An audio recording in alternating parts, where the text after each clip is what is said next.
You're listening to DraftKings Network. The John Anik and Kenny Florian podcast. John Anik and Kenny Florian. I love them. I can't get enough of them. Let's hear that Boston next. Big jab there from Duffy, and Frank Mir is hurt now. Down goes Duffy out cold. Frank Mir does it again. Rock'em sock'em robots here. Oh my goodness. Hyperbole. There are a couple of absolutely self-involved bullshit artists. Here are your hosts, John Anik and Kenny Florian. Headshot bang. Didn't even bother calling Longo with the early start time today. Whenever you may be ingesting this program, welcome back. We're taping 9:05 a.m. Eastern on a Tuesday, June 11, 2024. It's episode 493 of the Anik and Florian podcast. So probably be out Wednesday, but a good time to let you know that heretofore this program is going to be live, Ken Flo. I love it.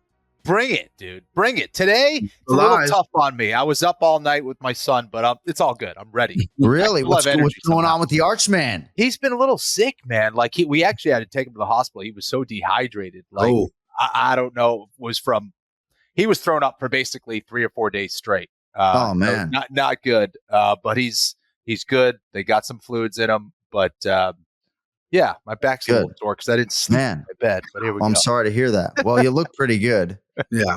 You look pretty good. Big Gun Brian Petrie with us off the top of the show. Rosie Red on vacation or what, kid? Yeah, I'm at the beach. I got the bucket hat going there. Like tied to Avasa. Beachside for the Atlantic's right behind me here. Beachside condo. It's amazing. 2 days, or we've been here since Saturday, but 2 days of really in the sun. Before I got here, I was like ghost. I was just blinding people on the beach. But now I got a little red. That's going to turn to chocolate. We're doing okay, babe. We're doing okay. Good. Well, pardon my voice. I got home at like 1:30 a.m. in the morning. I was to be in Atlanta. We were filming a movie, as some of you may know. Very exciting stuff come 2025, but can't really get into all of that. But I was to be taping from Atlanta today, but we were able to get out, finished our stuff. So it's great to be back in the home studio. Yeah. We're going to get into the picks, obviously, coming up this weekend. Taira versus Perez. I'm not trying to say his full name because our headliner happens to be the pronunciation of the week, but we have 6 main card selections for you. We will update, place your bets. I believe these guys took it on the fucking chin. We have a lot of different things to get into. Ken Flo, our Boston Celtics are up 2-0 in the NBA Finals. Outside chance I'm going to be in Dallas for game 4. Trying not to get too excited about that. Love that. A lot of different things going on right now. Poll question at ANIKFLORIANPOD today. And thankfully, Petrie and Ken Flo like this question. But I threw out the top 4 UFC welterweight contenders in the rankings who have yet to fight for the title. So even though Colby Covington maybe is ranked above someone like Shavkat Rakhmonov, that is why I went with the 4 names that I went with. So off the top of the show today, I wanted to ask you guys, and this poll question is available right now on my X page. Will it ever feel normal to say X and not Twitter, Bri? Ever? I don't know. No. I still say Twitter. Yeah. All right. Top UFC welterweight contenders of these 4 who have never fought for the undisputed championship, who is most likely to one day win the belt? Bilal Muhammad, Shavkat Rakhmonov, Jack Della Maddalena, and Ian Machado Gary. Now, Bilal Muhammad has the opportunity right now, so I can understand why you might just vote in that direction because opportunity knocks, and you never know if all 4 of these guys are actually going to fight for the belt. But Ken Flo, let's start with you. You voted this morning. Of those 4 guys, who do you think is most likely to one day become the UFC champion? Yeah, first of all, I don't want you speaking for me. I did not like the question. I think it was a great question, and that's exactly why I hated it. It's a difficult one to answer, but when I look at it, I actually went with maybe the most unpopular opinion, I guess, and that was Bilal Muhammad. I think that overall, you're talking about he's got experience in there with Leon Edwards. Wasn't going great the first time around, but just Bilal in the way that he thinks about the sport, the way that he executes, I think that's an advantage for him. I think he'll be that much more prepared. And I think he's got a game that is going to be tough, for anybody. But out of all those guys, I could see why Rachmanov might be a popular choice. But I see his wrestling kind of getting nullified a little bit. And I don't think he's technical enough of a striker or savvy enough of a striker at this stage of the game to say that he would be the favorite out of all those guys. For me, it's Bilal Muhammad's experience, his MMA IQ, and the fact that he's been in there with Leon. So yeah, that was my pick. No, it's very interesting. And you parlay all of that with the fact that next month he is fighting for the championship. And I think it makes a lot of sense. So the poll results right now, before we get into Brian Petrie's answer, of these top welterweight contenders who have yet to fight for the undisputed UFC title, who is most likely to become a UFC champion in the future? 76% of you said Shavkat Rakhmonov, 11% Bilal Muhammad, 7% Jack Della Maddalena, and then 6% Ian Machado Gary. Some undefeated fighters in there. Brian Petrie, who do you think of those four is most likely to one day in the future become the UFC champ? So when I read the question, I kind of eliminated Bilal because I think he might win the title next. I was like, he's next up. Let me think about the future. And we went with three-name Jack, baby. This guy wants to fight everybody. He's not avoiding anybody. Look at Colby Covington. We can't get Colby Covington to fight anyone. He wants a title shot. You know, it's ridiculous. No, you got to fight people. Three-name Jack wants to fight Shavkat. He called Shavkat out. Now he's got an arm infection. What are you going to do? But I think that guy's willingness to fight, the dog in him and his skills, he's going to be there one day. I think Ian could maybe get there, even though I don't love that he's a vegan now. He looks a little thin to me, looks a little weak. No disrespect to vegans. And then Shavkat is just an animal who is very hittable, but very, very, very good. But yeah, I got to rock with my guy, Jack Della. So I knew Shavkat Rakhmonov was going to be the overwhelming choice in this poll, but Kenny, I didn't think it would be to this extent, right? And as a UFC play-by-play announcer, right, I'm not going to sit here and surmise that Shavkat Rakhmonov is overrated by the fan base. I'm not even sure he is that, right? I know his manager, Danny Rube, exceedingly well. But the expectations and the hype for Shavkat is just absurd, right? Like, and how can we not sit here today and say, hey, maybe Ian Machado Gary could be as good as that guy, if not better, right? Or Jack Della Maddalena, who has accrued a lot of experience and is on the mend right now. Bilal, obviously, with his fight IQ, to your point, and just his style and skill set, right? Mm-hmm. I knew Shavkat was going to be the overwhelming favorite, but Kenny, do you think Shavkat is overrated at all? I know it's a hard question, but I just feel like he has been put on this pedestal, and the pedestal says it's an eventuality that he's going to be the undisputed UFC welterweight champion. This division is so difficult.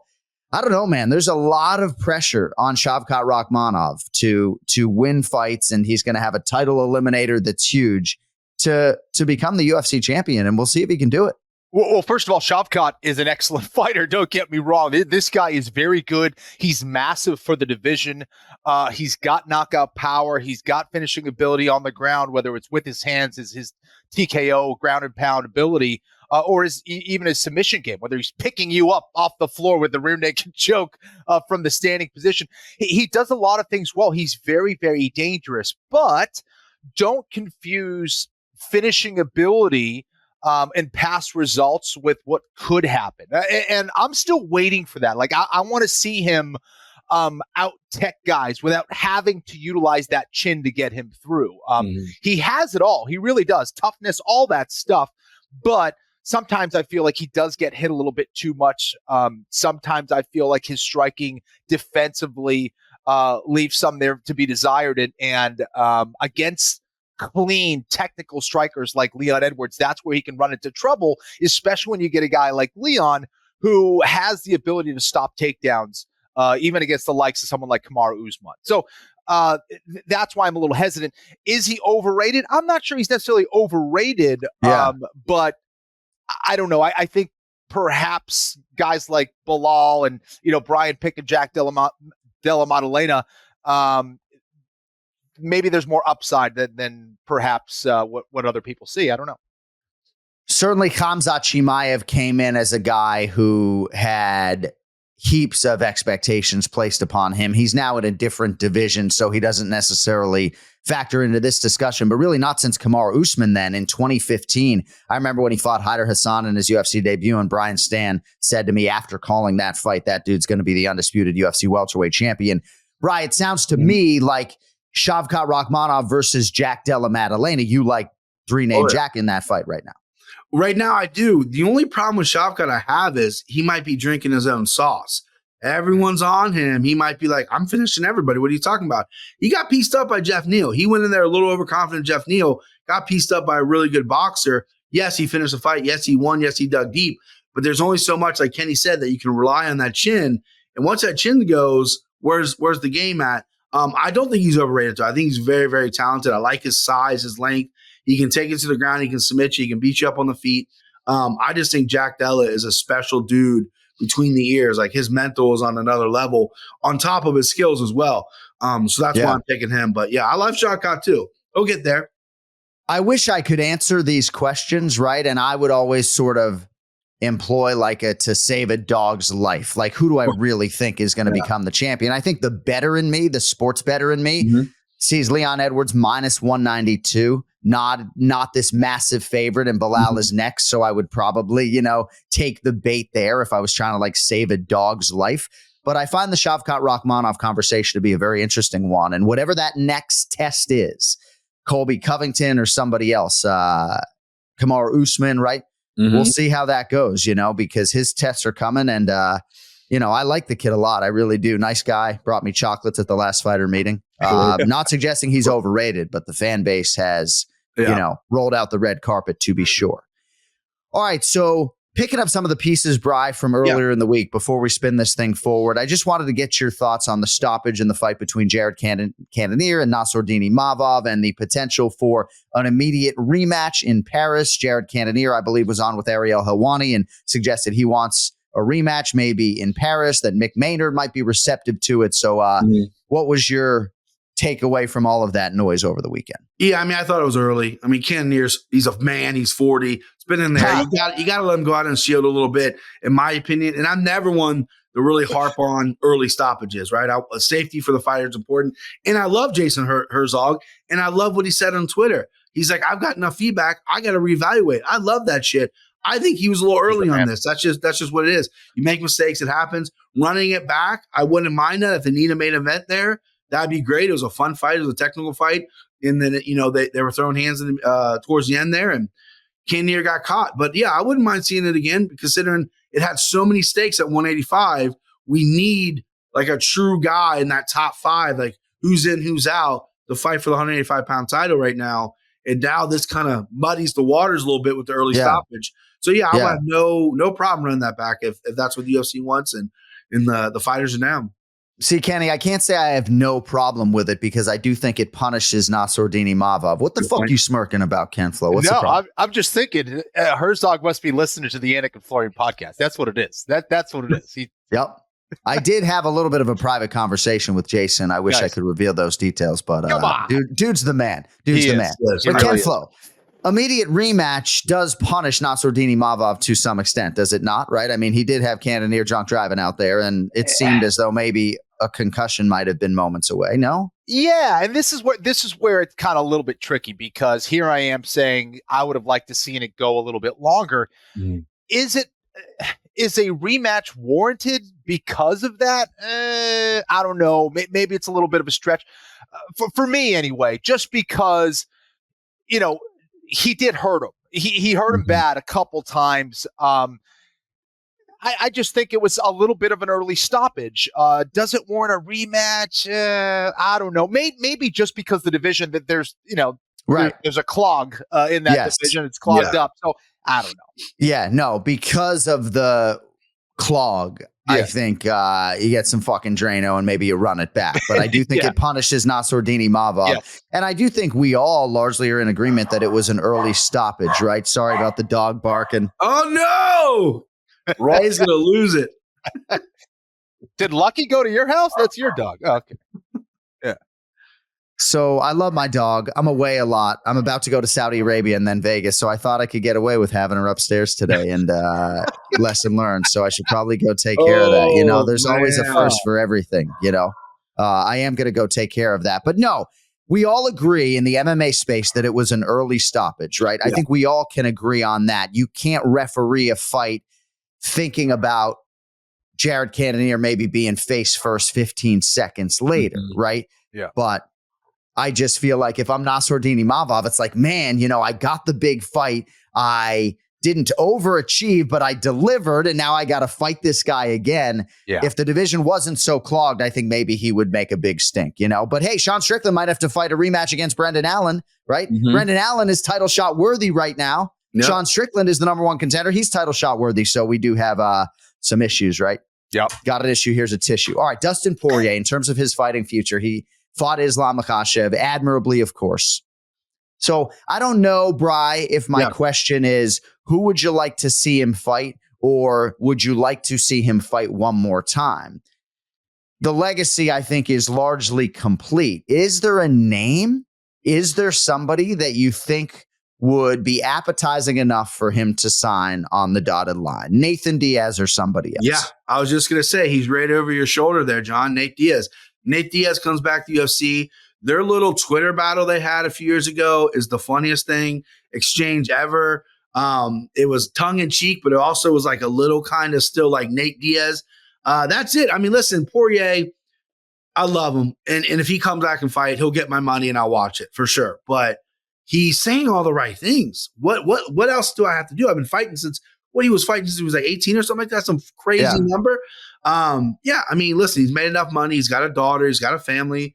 Chill out for a little bit. If something comes up, cool. If not, maybe right off to the sunset. He was going to retire anyway if he won the title. That's what he said.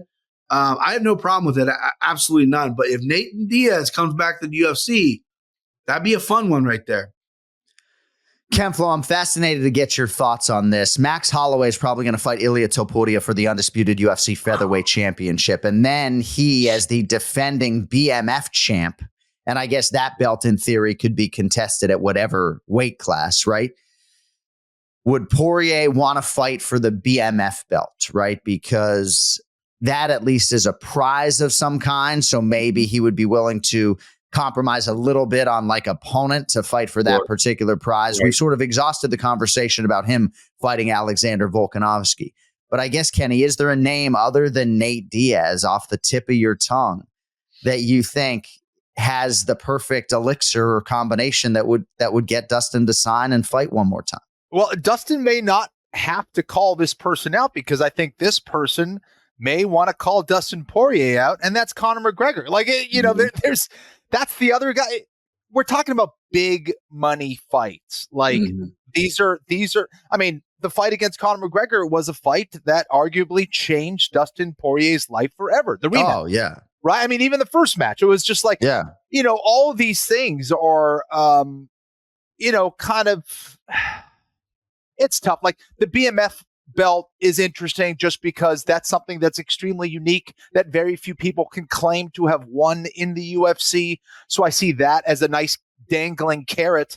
But he's done it all. He's done it all.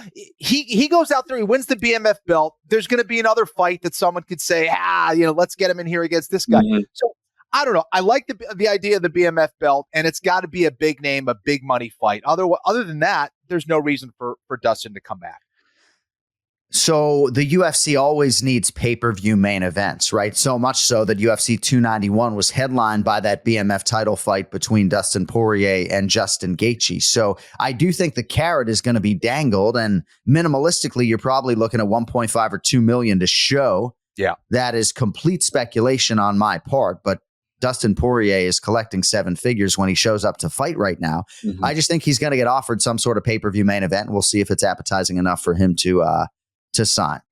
All right, back to the mixed martial arts conversation in about 60 seconds. But as some of you may know, getting wicked close to crowning an NBA champion, and with the action heating up on the court, it's even hotter at DraftKings Sportsbook, an official sports betting partner of the NBA, with same-game parlays, live betting, odds boosts, and so much more. Don't miss out as the NBA postseason winds down. Game 3 beckons Wednesday in Dallas. The Mavericks 2-point favorites at home right now. And if you are new to DraftKings, you got to check this out. New customers bet $5 to get $150 in bonus bets instantly. All you need to do, download the DraftKings Sportsbook app now and use code AFPOD. That's code AFPOD for new customers to get $150 in bonus bets when you bet just $5 only on DraftKings. The crown is yours. Gambling problem? Call 1-800-GAMBLER or in West Virginia, 1-800-GAMBLER.net. In New York, call 877-8-HOPE-NY or text HOPE-NY. In Connecticut, help is available for problem gambling. Call 888-789-7777 or visit ccpg.org. Please play responsibly. On behalf of Boot Hill Casino and Resort in Kansas, 21 plus, age varies by jurisdiction. Void in Ontario. Bonus bets expire 168 hours after issuance. See dkng.co/bball for eligibility and deposit restrictions, terms, and responsible gaming resources. All right. Pronunciation of the week. It is a main event athlete, Bri. It is not Alex Perez. We're talking about the man occupying the blue corner at the UFC Apex this weekend. What do you have for us, Brian Petrie? Sure. Pronunciation king. So sometimes when I say this name, I do it with a hint of an Asian accent, and I don't want to offend anybody, so I'm not going to do that. I've really concentrated on not doing that. So it's Tatsuro Taira. I fucked that up, I think. Man, I mean, can you take the marbles out of your mouth and try again? Tatsuro Taira. That's all I got. Johnny. You can't do it. You have been great. Yeah. You really have been great this year, as we mentioned, so much so that we almost took this segment away from you because you were too good and it no longer became funny. That is no longer an issue. Right, you absolutely fucking mangled both names. First name and surname. What? Butchered them up. I brought this file to the masses because I think I've been mispronouncing his name his whole UFC career. So let's hear the file, Cody, if we could. My name is Tatsuro Taira. My name is Tatsuro Taira. Tatsuro. Right. So Tatsuro.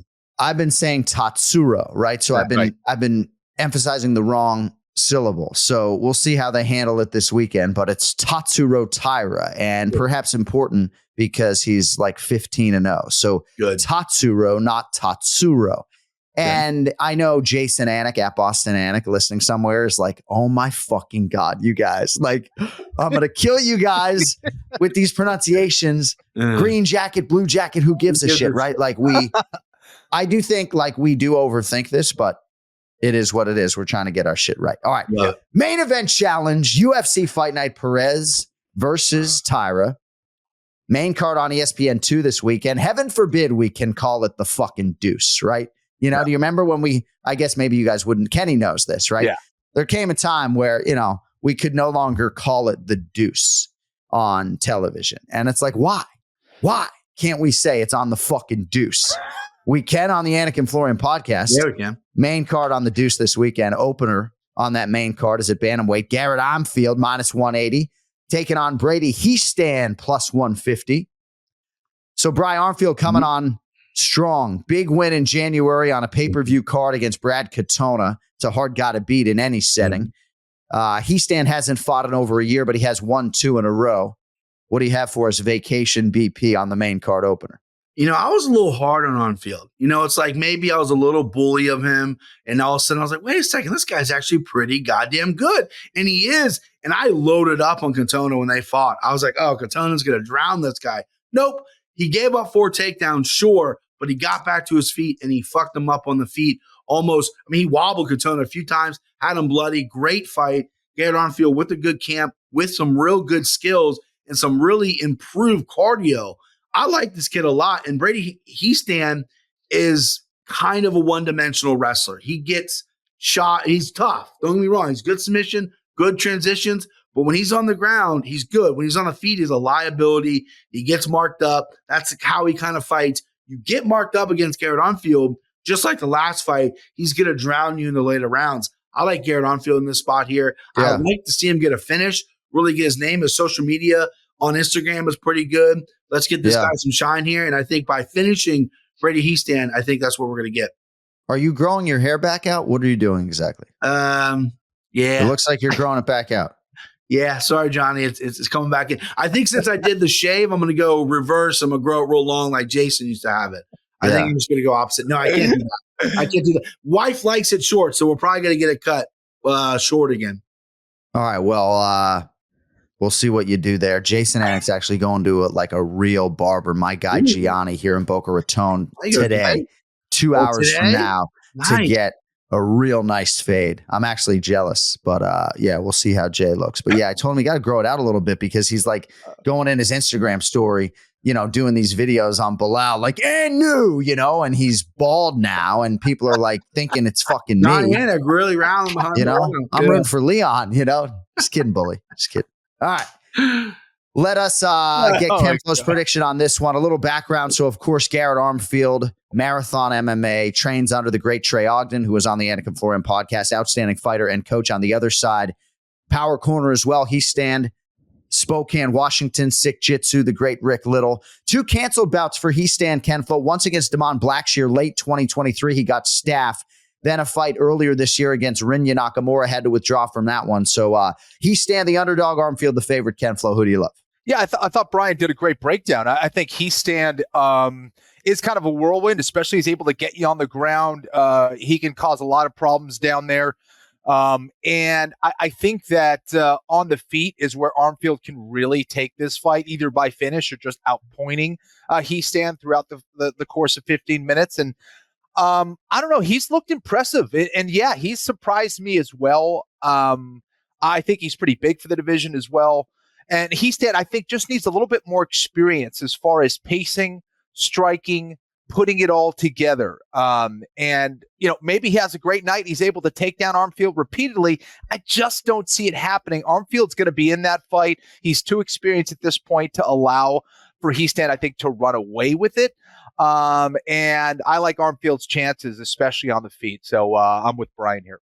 All right, next fight for us at flyweight, Asu Almabayev, minus 535, taking on your boy Jose Johnson, plus 400. Almabayev out of Kazakhstan, 19-2 overall, off to a fine start in the UFC, 2-0 in the octagon.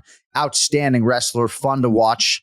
On the other side, you got the Flint, Michigan-born Johnson. Big opportunity for him here, right, Bri? Mm-hmm. Taking on Asu Almabayev. He did fight twice on Dana White's Contender Series, and now it is the 3rd UFC appearance for Jose Johnson. Lobo Solitario. Ken Flo, you know what that translates to? Lobo Solitario. Lone wolf.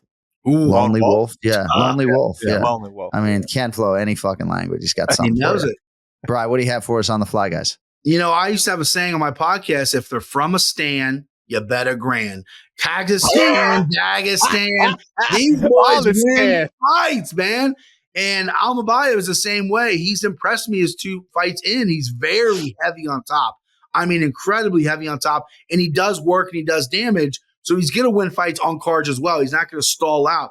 Jose Johnson is a guy who's had a lot of opportunity in the UFC, outside the UFC. He's got big names on his record, a lot of losses. He's crafty off his back, no mistake. He's got a lot of triangle wins. But Almabayev is just too sturdy, too good. I think he's all over this. High number, good to avoid it. But give me the boy from Kazakhstan. And if you have the means, better grand, babe. Let's go. Ken Flo, the underdog is Lobo Solitario. He was to fight in April, had to withdraw. Now making his first appearance of the year against the highly favored Asu Almabayev. Who do you like? Kazakhstan, Uzbekistan, Brian Stan. I mean, all the freaking there you stands. go. Put it all on him. Stan not always profitable, incidentally. Yeah, exactly. Love you, Brian. Just kidding. Yeah, I mean, Johnson's got to keep this one on the feet, right? I think that's his best chance. Can he? I don't think so. I think not only is Almabayev a good wrestler, I think he's got good submissions as well. Mm-hmm. He could get it done with a TKO. His control, all that stuff. I think he's getting off to a great start. I think that continues for him. All right, next fight. Back to bantamweight here. And we get a close one on paper. A lot of big favorites this weekend. This one not in that category. Miles Johns, minus 122. Douglas Silva, D'Andrade is plus 102. I'll set it up for you, BP, if I could. So Miles Johns might be coming into his own here. He's unbeaten in 3 straight, 5 of his last 6. Big win over a tough Cody Gibson. That was March 23rd. So active competition cycle as well. And now he draws our good friend D Silva, for whom it'll be UFC appearance number 13. He's 7-5 in the octagon. Hasn't fought in more than a year. Kenny was there for his last fight in Charlotte, North Carolina, a win over Cody Stamann last May. Close one involving the 35ers, at least on paper, BP. Who do you like, Johns or D Silva? Yeah, it's a good fight. And D Silva is what we're going with. he fought Cody Stamann, who. Well, no, I'd love to hear you say Douglas Silva, D'Andrade, or whatever you want to say. Yeah, I'll go D Silva. You gave me a shortcut. Okay, all right.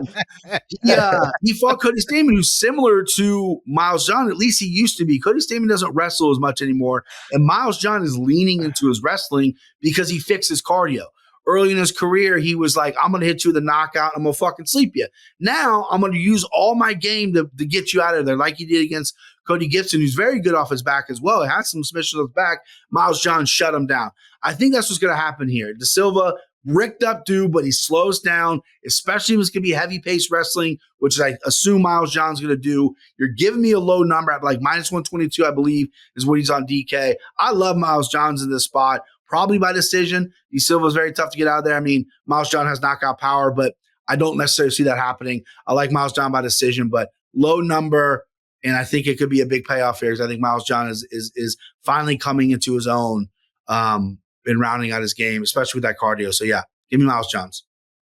Ken Flo, Miles Johns, minus 122 right now on DraftKings Sportsbook. The comeback on Douglas Silva. D'Andrade is plus 102. Who do you like? Douglas Silva, de Bitch Correa. Yeah, listen, I think this is an interesting fight. When I first saw it, I was going back and forth on this one because Silva de Andrade is very dangerous. I think he was a little bit too reckless early on in his career. Even though he was getting the wins, I was like, man, this could only last so long. We started seeing him lose some of those. But he's tough. He knows how to stick around. And I agree. Sometimes his pacing just isn't there. He puts so much into a lot of his shots and sometimes pays for it later on down the line. I think he's got decent wrestling as well.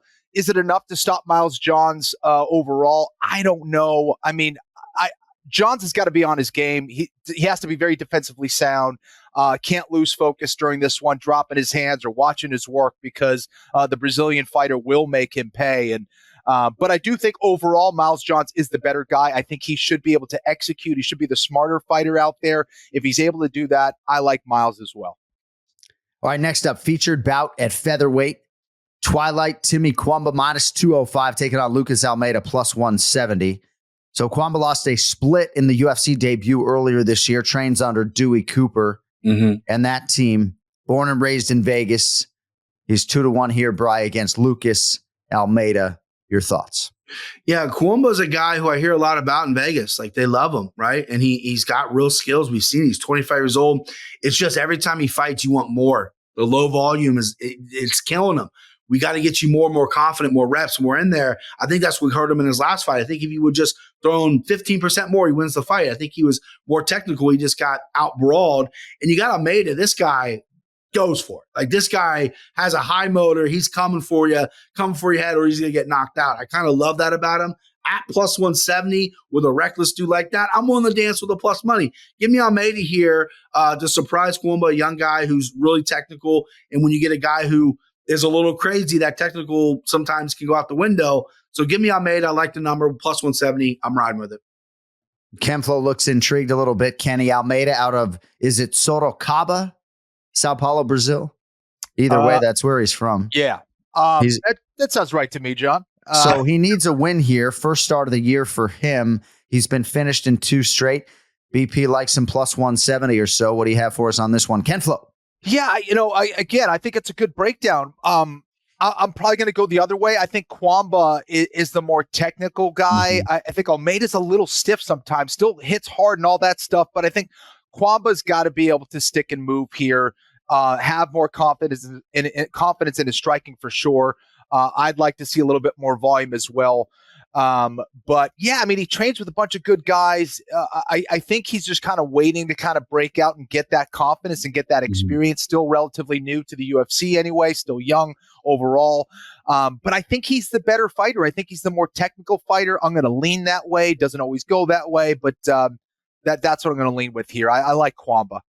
Kenny, I know you've been in some movies before. Have you ever spent like extended time on a set where you're just kind of sitting around? Oh my gosh. Yes. So, yes, dude, I did something in Atlanta that I haven't done in like 15 years. What do you got? What happened? I smoked nicotine. Did you? Wow. Dude, I was like, little cigarette break. Well, no, I mean, The cast and the director, and they could not have been more gracious. Unbelievable crew. But, it's like at some point, you get offered a fucking vape pen on hour 6 of sitting there. It's like, I will let that into my lungs right now. Yes. Thank you. Co-main event. Unreal. Ikram Alaskarov minus 900. Is anybody laying that against Antonio Tricoli plus 600? So how about this UFC career for Ikram Alaskarov? Now, in this spot, he was to face the formerly ranked contender Andre Muniz. But as you guys know, he had a fight with Paulo Costa booked in July of 2023. Then he was going to fight Nassourdine Imavov in October of last year. It ended up being Warley Alves. He took care of business there. Then he was going to fight Anthony Fluffy Hernandez this February. He withdrew from that one. And then, of course, Muniz this weekend is now out. So Alaskarov getting a lot of respect from the odds makers and seemingly bettors right now. Minus 900, and I'm not sure a better price is going to surface between now and Saturday night, Bri. Yeah. He's been great in the 2 times we've seen him in the octagon. Your thoughts on him here? Prohibitively favored, perhaps, against Antonio Tricoli. This is such an interesting fight because Alaskarov is a guy who had his ticket punched to the UFC, and then he ran into a guy named Hamzat Chimaev who sleeps him, and everyone's like, who the fuck is this Swedish dude? You know what I mean? Unreal. And Alaskarov, when he gets his shot, look at him. He's killing people. People don't want to fight him. He's a stud.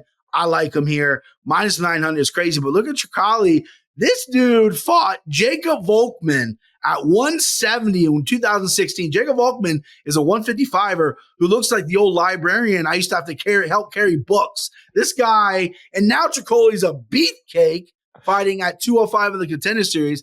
Got popped drinking old Chael Sonnen's juice box, and now he got outside the UFC. Now he's back in the UFC. I don't know what we're going to see here is, what is he going to look like?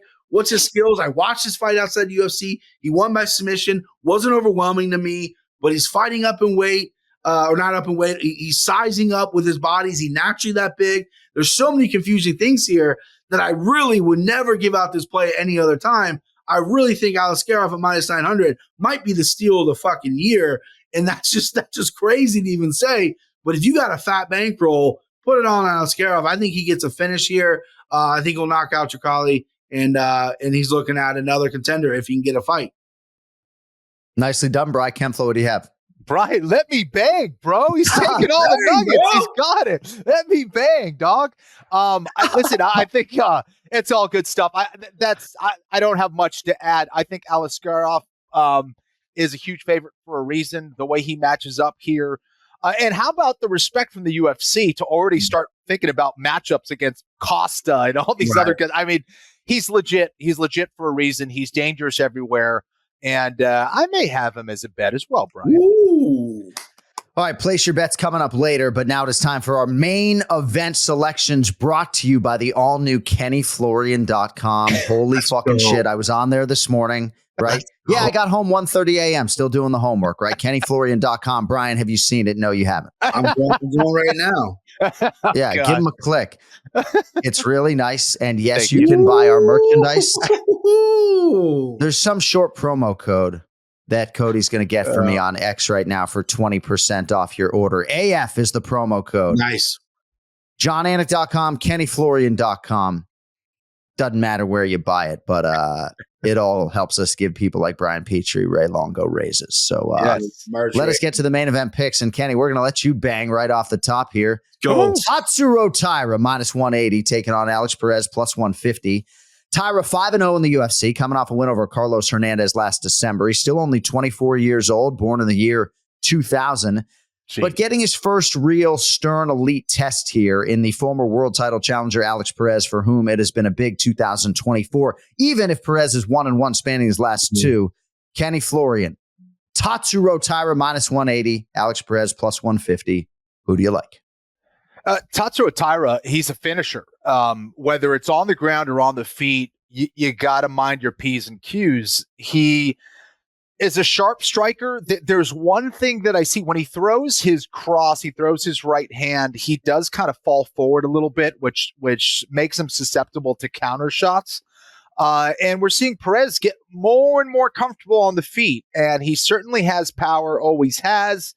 I think that Taira, while he can wrestle offensively very well, I just don't see that level or those level of takedowns working on someone like Perez, who is a very good wrestler, who's been in there with some very good guys, especially recently.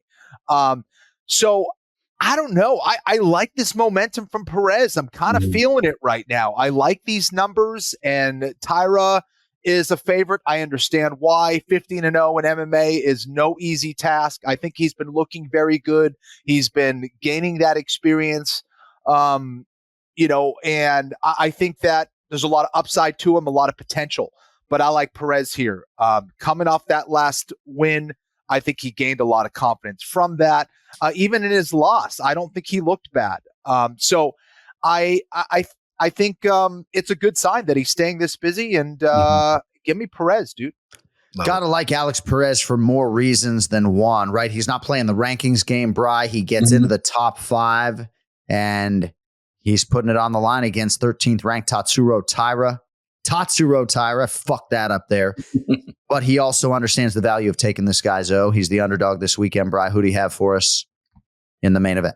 I love this main event. I love Japanese fighters finally starting to emerge a little bit. I come from the Pride versus UFC days where I was always a UFC guy, but I would have killed to see Sakuraba over in the UFC.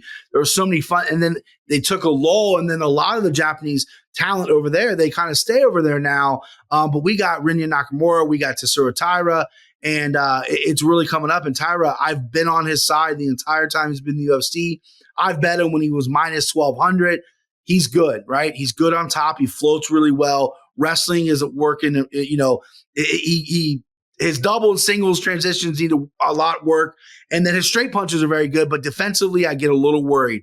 But man, with that being said, Alex Perez, I know he's coming off a loss, or not coming off a loss, coming off a big win. Before that, a loss against Mokaev, which we all kind of felt like was a win because Muhammad Mokaev is such a stud and Perez looked good. This was a guy who had so many canceled fights and couldn't get a fight. And we didn't know if he still wanted to fight. Pulling out all these different circumstances was crazy. But no, he wants to fight, and he wants to turn around and fight quick. And I love that. I love this matchup for him. I believe he's supposed to fight Tagir, and they switched a bunch around. I like that the UFC did that, and we get this main event. And I'm with Kenny, man. I think Perez is hot hand right now. The power, take down the fence. Perez is also really fucking good on the ground as well. So it's not like if Taira gets him down, he's a fish out of water. Yeah. I like Perez at plus 150. That's a great number. Great main event. And I can't wait.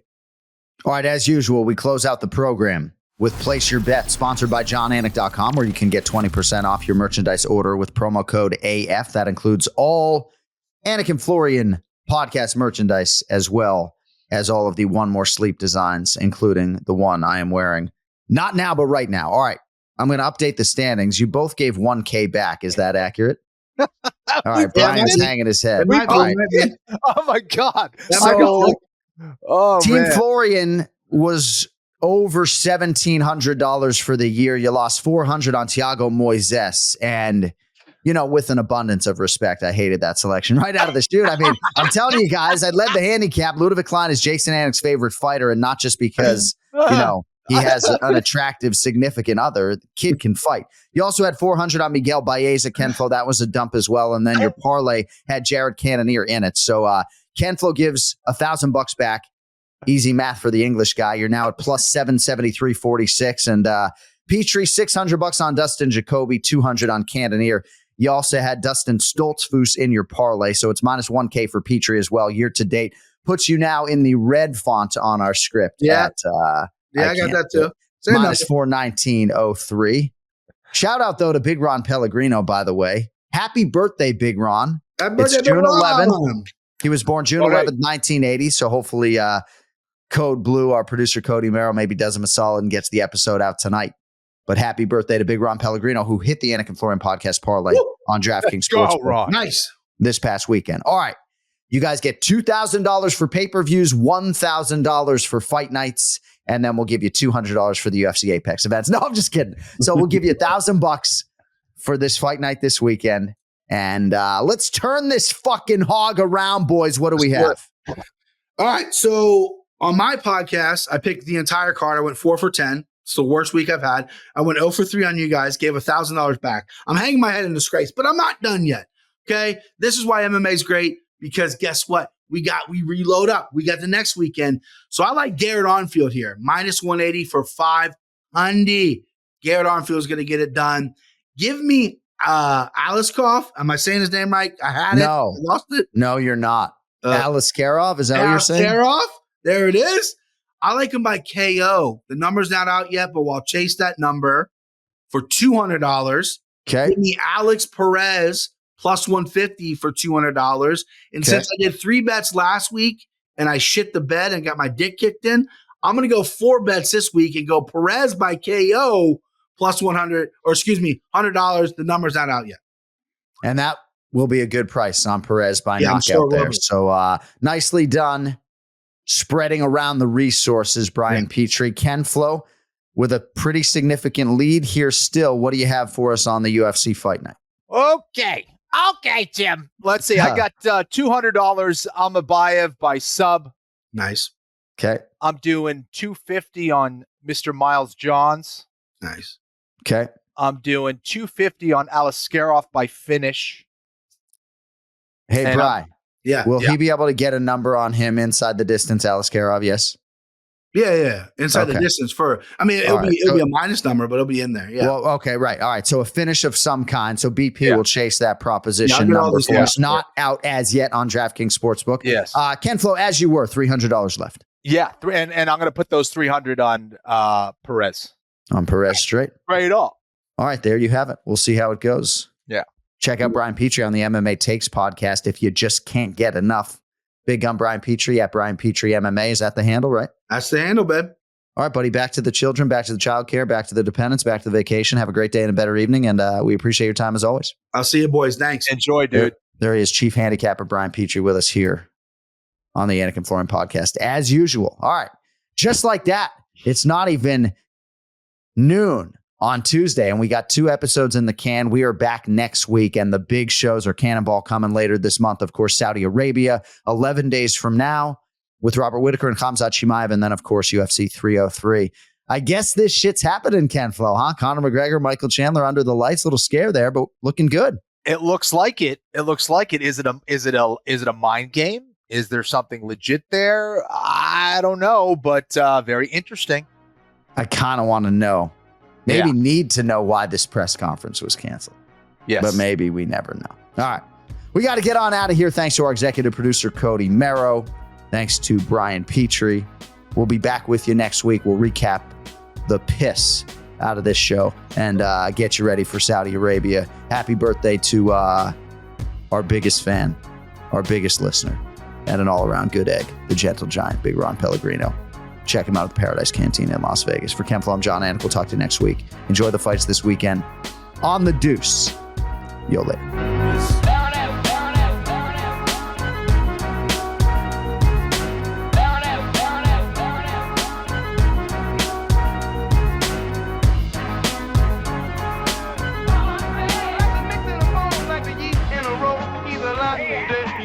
To the bread, he's cornbread. Cornbread! He's cornbread. Cornbread! Life is so precious, do the best that you can. Keep your hands on the bar, hit the open man. He's cornbread. Cornbread! He's cornbread.